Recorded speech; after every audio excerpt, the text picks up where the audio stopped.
Hello, and welcome to today's episode of The Rundown. I'm your host, Skylar Budman, and as always, it's going to be a good one. I spent a lot of time sitting around preparing for this episode. I thought, man, what am I going to say? What am I going to bring you today? Things are looking crazier than ever in the United States. I just released an episode the other day where I was discussing the protests. It was actually just a bonus episode, and I was just discussing the protests. I received some great feedback from viewers, and I wanted to get into that immediately. I made a promise to somebody. They sent me a little blurb here in the comment section. And for those of you who watched the show in the past, you know that dissenting viewpoints are the reason I do the show. Having the ability to have these discussions is of the utmost importance when you talk about politics in general, fostering political discourse, civil, logical, political discourse. The conversations about the protests, the conversations actually that need to be had in general instead of protesting, these are the sorts of things that need to occur. Now, whether or not this is the forum for those things to occur, I guess that's a decision that you as the viewer will make. But this is a forum, and in this forum, those discussions will occur. So I'm going to jump right into it. I made a point in the last podcast where I was discussing basically the discrepancy in instances where violence was used against certain races. And the ultimate finding, and it was from some Statista data from a website organization called Statista, showed that the quantity of people killed by police officers was highest for people who are racially white. And the point that was being made by myself was not that white people are disproportionately killed and this is a problem. It was just that the numbers don't seem to suggest that there's actually a racial issue in the country. So somebody, and I'll leave their name anonymous, obviously, if they would like to come forward. They're more than welcome to do so, but I don't want to put anybody in an uncomfortable situation. They sent me a post here, and I'm going to read it to you verbatim because I don't want anything to be misconstrued or anybody to feel as if they have been misrepresented. So there's a lot that I'm going to try and discuss today, but I'm going to jump right into this. Post says, "Hey Skylar, hello. You may remember me from high school," and I do remember you from high school. "I commend you for engaging in political and other dialogue," and thank you. I commend you for commending me. I appreciate the commencement. "And I want to respond to some of the data and claims you present in this video. The Statista data does not account for the fact that black and brown folks make up far less of the American population than white folks. And this is true. Black people disproportionately die of police brutality, which is why police violence has been and continues to be a racial issue. Based on data from data between 2013 and 2018, black men are about 2.5 times more likely to die by police violence in their lifetimes than are white men. Black women are about 1.4 times more likely to die by police violence than their white counterparts. At the same time, our criminal justice system incarcerates black people at a rate almost 6 times higher than white people. 42% of death row inmates are black, yet black people make up about 13% of the population. So, when you ask why we should look at police brutality through the lens of race, it's because black people are more likely than white people to face the most brutal of police brutality, the most brutal of the criminal justice system, and the most brutal of institutionalized violence within these systems." And again, institutionalized and systemic, these are terms, and this is me taking a pause from the thing here, from the comments, and saying those are terms that are kind of they're just thrown around. It's kind of meaningless, and I always like to make sure that I'm honest in this assertion.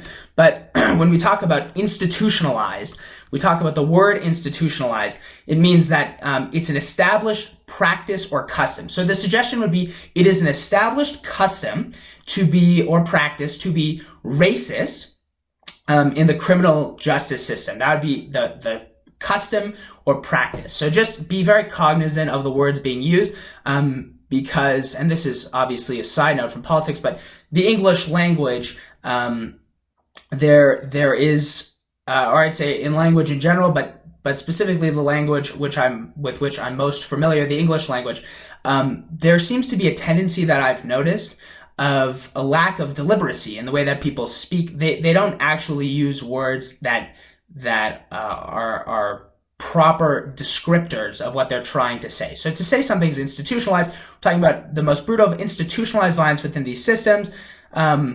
Is there violence institutionalized in the criminal justice system? I would say you'd have to point me to it. Is there violence that occurs within the criminal justice system? Sure, but anyway, I won't get worked up over small details. Institutional violence. Okay, this pattern of violence against Black bodies extends far back into our history. That's a point that a lot of people like to make. And inequities, we can, deep into our current institutions.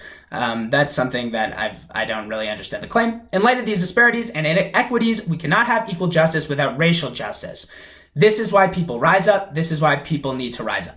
So, I'm going to break this down as best I can, and I'm going to do this as quickly as I can because I don't want to dwell on this for too long, but I think these are some really important points because I think this is the view held by a lot of people, and I'm going to just be outright and say this, but if you actually want to solve a problem, you should address things that are solvable.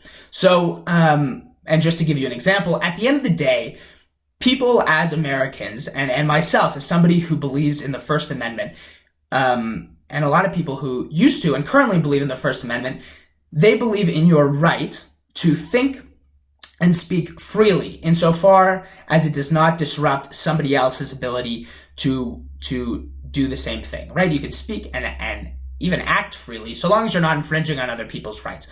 That being said, and it's a very unpopular thing to say nowadays, but you as an American actually do have the right to be racist.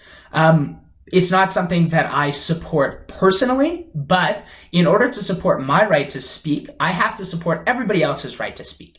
That's kind of just the way that the First Amendment works. And if you want an example of that, right now we do think that racism is wrong. I personally think that racism is wrong. I think that making a judgment about somebody on the basis of their skin, it's nonsensical. It's actually idiotic. However, if I say that you are not allowed to do that, and I want to push that legislatively, make it unlawful for you to speak out against a certain person. Well, who's to say you can't make it unlawful for me to speak about something that I believe? Perhaps the notion that government should remain in our society in a small capacity. Now, people are not pushing for that right now, but people could push for it. So the way that freedom of speech works is it has to be outright. And that's an important distinction to make right at the beginning here. But moving on, this idea that people need to rise up, it's very interesting. So I would first address that by saying, well, people need to rise up and do what, right? We see churches are being burned, American flags are being burned. That's, beside the point though. Businesses are being destroyed during these riots. Well, what do all these people want? And that's really what this comes down to, right? What do they want? Are they serious about fixing the problem? Or are they just bringing up an unfixable problem? Can you actually legislate racism? And if so, I'd like to know how. Sure, you can outlaw saying racist things. You can do away with the First Amendment entirely. I, as somebody who's a proponent of the Constitution and the First Amendment, would never suggest that that's a good route to pursue.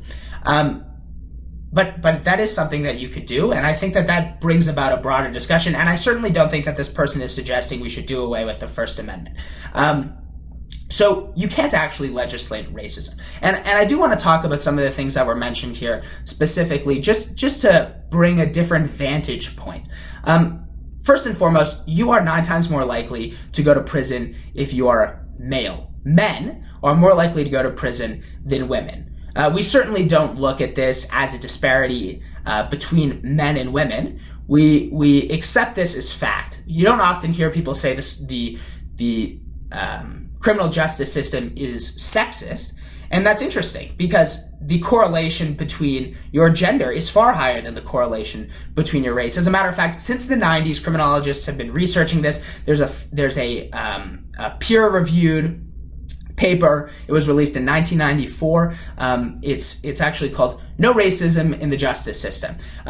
This was a paper put together, an article put together by some top criminologists, where they concluded that there's actually a consensus among criminologists. And this is something that, has obviously changed with the times, right? You're actually not allowed to say these sorts of things because it's considered against the establishment. But the consensus is that race appears to be weakly related to whether a defendant is arrested, convicted, prosecuted, or sentenced severely. This is a paper from the 90s. This is where they looked at 43,000 defendants of the nation's 75 largest counties, and the surveys revealed that blacks were convicted of more serious offenses than whites.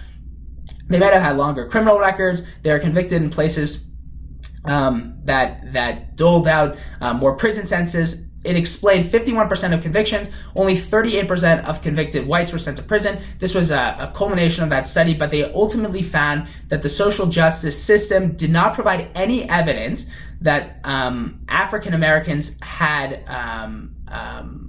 been treated more harshly than white people. But you could say, Skylar, that's from the 90s, and it's just a study in a certain area.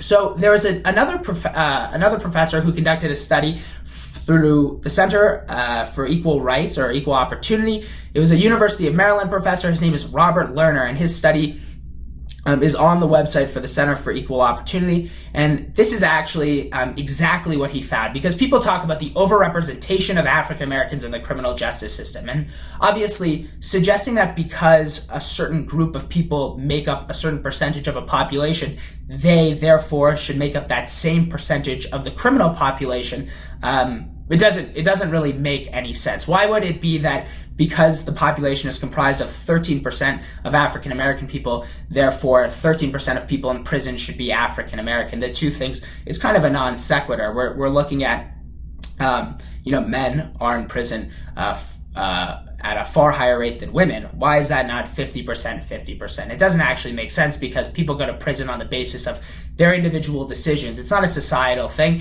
and it's not necessarily a representation of society. But here's what Robert Lerner found. He found that arrested African Americans get sent to prison at a lower rate than arrested whites in almost every category the government measures, and the government measures 14 different categories. The only categories where you see African American people are being charged or sentenced at a higher rate than white people are two categories. It's miscellaneous offenses and traffic felonies. And these are much smaller categories. Lerner, this professor, he also found that black people were twice as likely to get off on rape charges, around 50% more likely to escape punishment when charged with simple assault, third most likely to beat the rap on drug dealing. And like I said before, the difference really resided in these two categories, traffic felonies and certain miscellaneous offenses. So again, this all is not to suggest that anybody has it easier than other people. That's certainly not the case. But I thought that seems weird, right? How is it possible that this person could comment to me and say, well, Skylar, look at this. There's actually data that says black people are being sentenced or mistreated by the system. And then I called upon some studies I found, and it seems like, depending on the measurement, it actually seems that black people are not being mistreated by the system. And they may still be. I could still be wrong. So then I thought, well, what other things do we see as a constant among people who are in the criminal justice system? So this is a graph that I found. I'm going to walk you guys through it. As a matter of fact, I'm going to just blow this graph all the way up so that everybody can see it. And yes, well, let's see if this is any good. I'll just blow it up right here. It's going to be on the side of me, and I'm going to try to make myself somewhat out of the way. So this graph right here is from a very important study, and something that I think is really being under-discussed. And the reason that I would say people are not discussing this is, I guess I'll let you decide. But what this graph shows is the disparity, and you can see that this blue line is black people, and then it's kind of crossed over with this tan line underneath. That's to represent these white people. And this is from a study where people looked into a different category than race. They looked into adjusted income, and this is it's a little more all-encompassing than just adjusted income. What it actually looked into was the researcher, and this researcher, I do have his name here somewhere. His name is Nathaniel Lewis, and he looked at race, but he also looked at some other categories. So he wanted to look at whether or not men aged 24 to 32 years have been to jail or prison, whether the men are jailed after being arrested, whether the men have spent more than a month in jail, and whether or not the men have spent more than a year in jail or prison.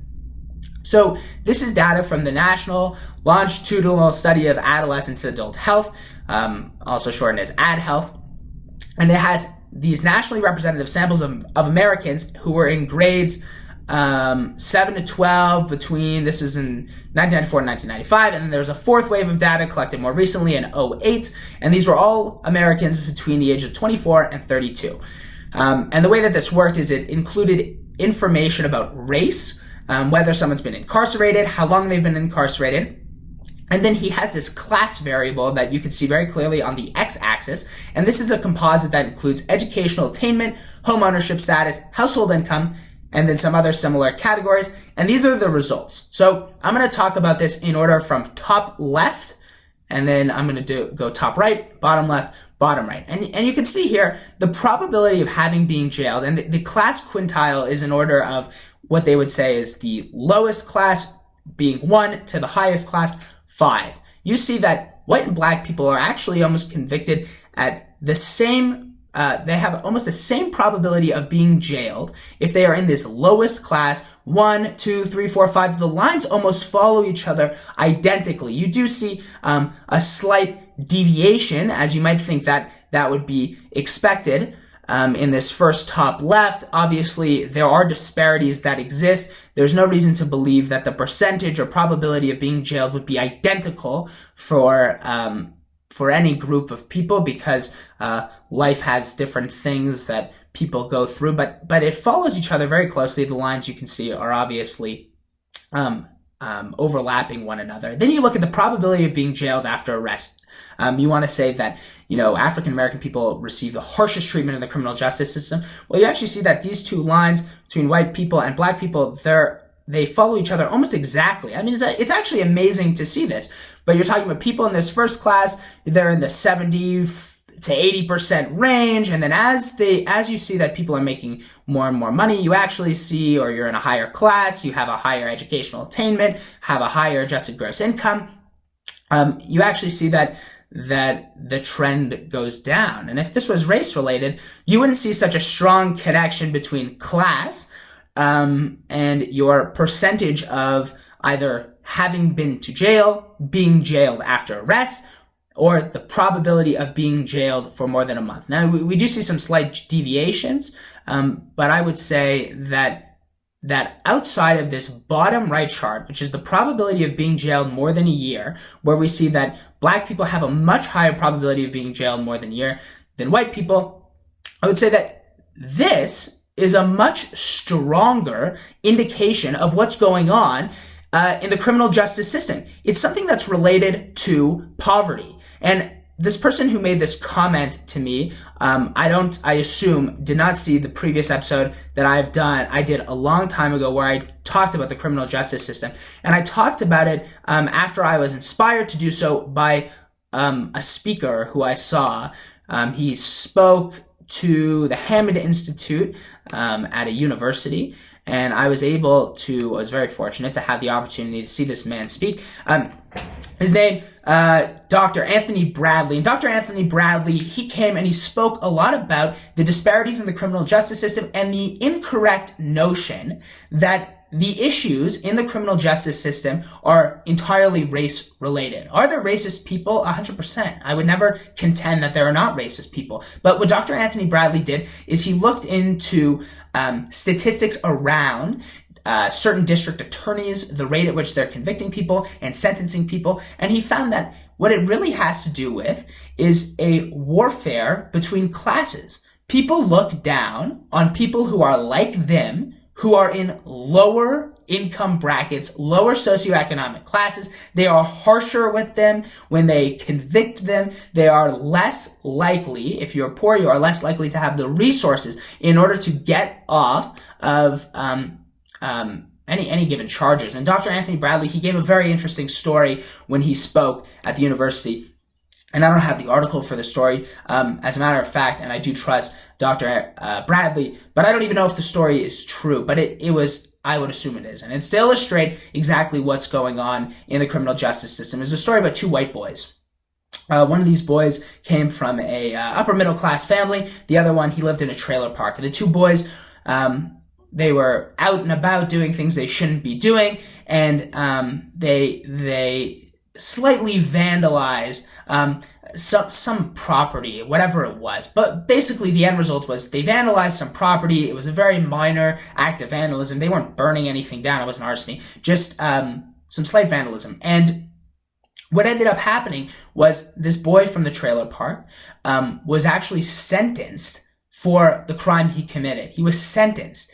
And then this upper middle class child, he had an attorney, not an attorney that was assigned to him, but an attorney that his family could afford. And he got off. I believe it was a misdemeanor. He didn't even have anything on his record. When he turned 18, it got taken off. But the boy from the trailer park received a felony. And the point that Dr. Anthony Bradley was making is that there are actually much stronger correlators as to why somebody would be criminal or why somebody would suffer at the hand of the criminal justice system unduly. And I thought this is a much more interesting and intellectually honest conversation to be had. And the reason I say that is because, sure, we could sit here and say, well, it's race related. And I'm sure this person who made this comment doesn't consider themselves a racist. I'm sure they don't consider me a racist, but they consider the world to be racist. As was noted in their comment, they discussed how we have a history of racism. And I don't know about this person. I know, for myself, my family wasn't even in the United States during times when there were rampant amounts of racism. And when they were in the United States, they were busy dealing with anti-Semitism. My family was in Europe. They were then fleeing Europe because of the Holocaust to Canada, and then eventually to the United States. My ancestors are not responsible for the racism that occurred in the United States. I shouldn't be held responsible for that. And I think overwhelmingly, people in the United States, even if their ancestors were responsible for the racist atrocities that were committed by this nation and committed by the world at large. I mean, slavery is one of the greatest black stains in human history. It doesn't mean that those people, their descendants, should be held responsible or even considered to be partially responsible for the crimes committed by their forefathers. That, intergenerational punishment is something really only seen in dictatorships. And I certainly don't think that this person is suggesting that we should all carry the burden of the mistakes or the atrocities committed by our ancestors. We certainly cannot be held responsible for that. But Dr. Anthony Bradley, he makes a very interesting point.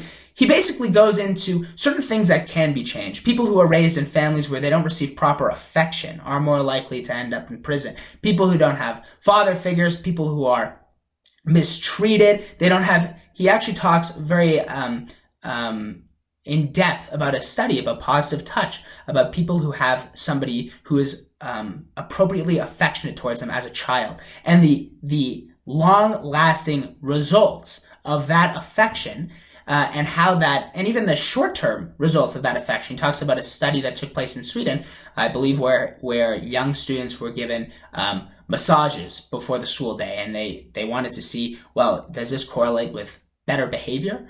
Because people have this positive touch between them. And so I'm not going to go into this too much, but I guess the point that I'd like to make, the summary of all of this is, teachers have done bad things. We don't look at teachers as all bad people. We don't look at teaching, the profession, as people who need to be done away with. Preachers, pastors, religious leaders, even rabbis have done bad things. We don't look at these religious leaders as people whose positions need to be done away with. Then we look at these police officers, and the police officer who is responsible for the killing of George Floyd, he very well could be a racist. He very well could be a racist. And I'm not disputing whether or not he is a racist. I don't speak for him. I would never want to speak for him. I have no interest in defending him. That's not the point that I'm making. The point that I'm making is, if you want to have a serious conversation, why don't we talk about things that we could change? Why don't we talk about the social justice system, or the criminal justice system? It might be flawed in terms of the way that Black people are treated, but maybe more broadly, flawed in terms of the way the impoverished are treated. And why don't we have a discussion about fixing that? Because we're not going to be able to fix the way that people think. And I'll leave you with this. If you honestly do think that after all of this data, all the conflicting data to say, well, there's more Black people in jail. I mean, there's, quite frankly, there's more Black people in the NBA. We don't attribute that to racism towards white people. These people deserve to be in the NBA. I don't think I should be in the NBA over anybody in the NBA. I certainly don't think that I'm not in the NBA because of my race. I think I'm not there because I really don't deserve to be there.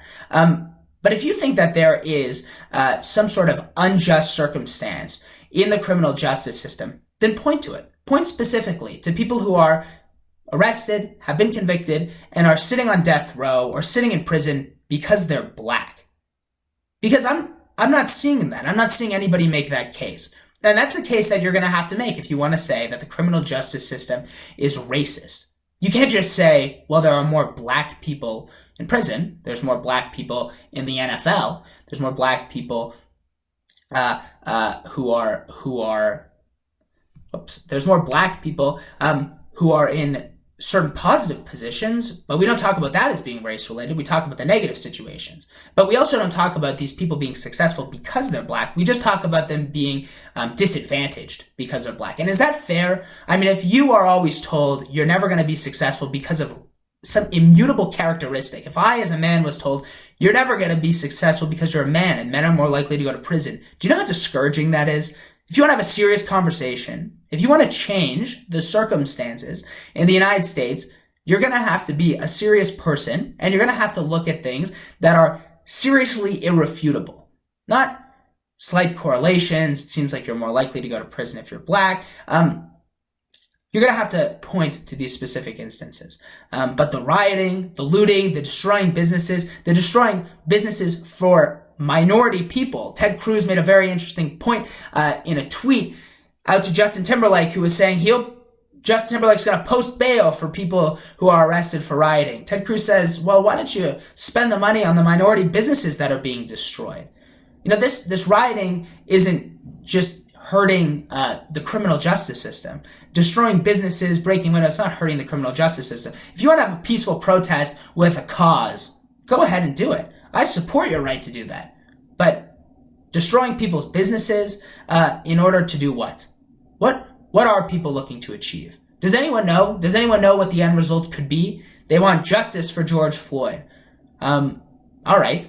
So I guess, and this will be the last thing that I leave you with, but you want to have a serious conversation? Why don't you protest that the government be 100% transparent with the statistics coming out in terms of racial disparity? You have, let's say, a certain set of categories. You have adjusted gross income. You have race. You have gender. And you could look at people being arrested. You could look at why they're being arrested. And you could find out, is there really a strong correlation? You could watch the police more closely. You can insist that the government release these statistics so that the police are actually under the scrutiny of the people. The NBA did something very similar with their officials. They watched them closely enough to determine if there was any sort of bias, and they were able to weed it out almost entirely. So who's to say the same thing couldn't be applied to something obviously significantly more substantial, the policing system? But yelling out racism, it's a bumper sticker, and I like to say things that are easy to understand, and it's very easy to say, well, this is happening because of race. But if you want to have a serious conversation, you want to talk about situations that could actually be changed, where we could actually invoke change, where we could show people, we could change society so that people are not constantly held down by government systems that keep people in their position and keep them reliant on the government and keep them poor and keep them in a cycle where they're going in and out of jail. Keep them where they're not growing up in positive environments with people who are treating them properly, with fathers and mothers who are loving and caring towards them. If you want to have a conversation about fixing that, fixing the bigger problem, Not the surface level, oh, I see there's maybe a correlation, could be a causation, but a serious question. I mean, we're talking about people who are considered poor in America. They make up, men, 57% of the population in prison. Women, 74%. We're talking about people making around $20,000 a year. Why is there such a strong correlation between that? Well, probably because it's related. And that's what I think people need to be talking about. With that, I'd like to thank everybody who joined me on today's episode of The Rundown. I did want to go a little bit longer, but unfortunately, I'm cutting it too close on time. So with that, thanks for tuning in. Have a great rest of your day. And as always, we'll catch you next time on The Rundown.